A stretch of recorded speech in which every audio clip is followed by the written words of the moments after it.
Heart 3 is located on the inside of the elbow joint, between the tip of your elbow, right over here, and the center of your elbow crease, right over here. To locate Heart 3, put your finger on the tip of your elbow, then move towards your crease. You'll come over it and off a bone. Once you come off the bone, push in to find a point that is sensitive, sore, tender, or painful. That is Heart 3. Activate this point by rubbing the area quickly 5 times. Take a break for a count of 5 and repeat 4 more times. It might look like this.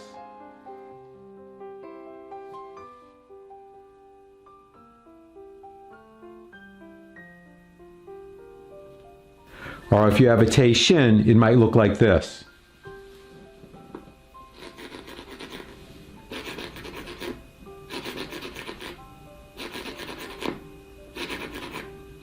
Now locate and activate Heart 3 on your right arm.